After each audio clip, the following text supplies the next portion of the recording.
Yes, now see the next question my dear. Next question में क्या कहा है कि भाई the butane react with the oxygen to produce the carbon dioxide and water following the equation given below.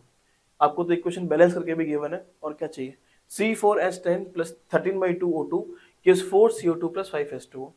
174 kilogram of butane is mixed with 320 kilogram of water, sorry, of O2. The volume of water formed in liters, और आपको सब कुछ दे रखा है, density भी दे रखी है water की। देखो, तो पहले हम क्या करेंगे, पहले हम स्कैटरोमेट्रिक कैलकुलेशन करके इस वाटर का मास निकालेंगे। पहले वाटर के मोल निकालेंगे, और वाटर का मोल निकालने के बाद में उसको मोलर मास से मल्टीप्लाई करके वाटर के मास निकालेंगे, और जैसे ही वाटर का मास निकल गया, डेंसिटी पता है तो वॉल्यूम निकाल लेंगे। चलो करते हैं। वापस एक तो यहाँ पे देखो C4H10 plus 13/2 ये हो गया O2, और गिव्स क्या हो गया 4CO2 प्लस ये हो गया 5H2, ये हो गया लीटर। ठीक है, और यहाँ पे क्या बोला है, कितना है भाई, देखो 174 किलोग्राम ऑफ ब्यूटेन है, तो ये 174 इंटू द पावर 3 कर दूं, और इसका मोलर मास कितना है, देखो इसका मोलर मास है 12 चौके 48 प्लस 10 58, ये 58, तो ये कितना हो गया, 2 बार जाएगा, नहीं हाँ 3 बार, तो 3 इंटू 3 मोल, इसके हो गए इतने मोल। और यहाँ पे अगर देखें O2 कितना दे रखा है भाई, यहाँ पे 320 किलोग्राम, तो 320 मल्टीप्लाई बाय 10⁻³ अपॉन 32, तो ये हो गया 320 किलोग्राम है ना, 320 किलोग्राम, 320 × 3 अपॉन 32, तो दिस विल बी अप्रोक्सीमेटली, ये हो गया 10 मोल।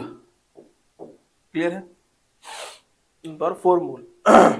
नाउ सही है, 320 किलोग्राम है ना, हाँ 320 किलोग्राम है, ये नंबर 3 हो गया अपॉन 32, राइट।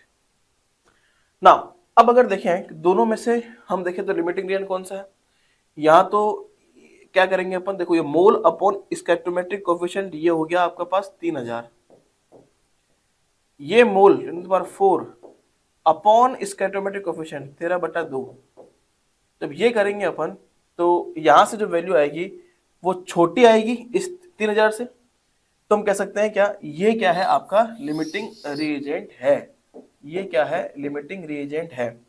तो लिमिटिंग रिएजेंट के हिसाब से क्या होता है, प्रोडक्ट की कैलकुलेशन होती है। क्लियर, ठीक है।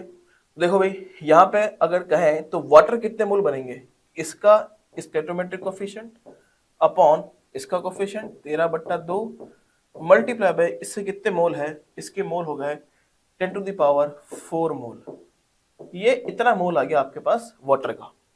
अगर इतना वाटर का मोल आ गया 10, और ये हो गया 5/13, ये हो गया वाटर का मोल।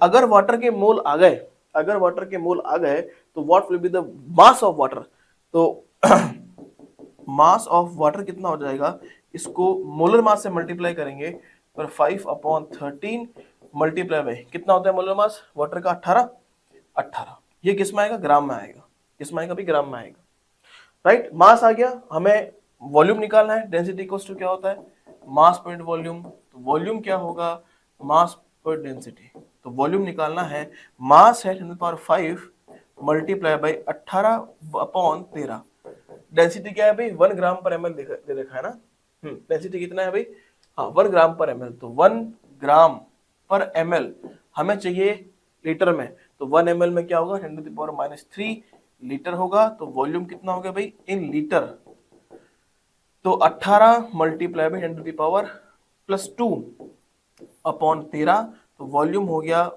1800/13, 1800/13, तो ये लगभग कितना आएगा 138 के करीब आ जाएगा। इसका आंसर कितना हो गया 138, in nearest integer will be 138, okay, something like कुछ आएगा 138.35 लगभग आएगा, तो कितना होगा 138 will be the correct answer, और यही आपको आंसर गिवन है, कितना होगा लीटर में 138 लीटर, तो 138 litre will be the correct answer for this particular question.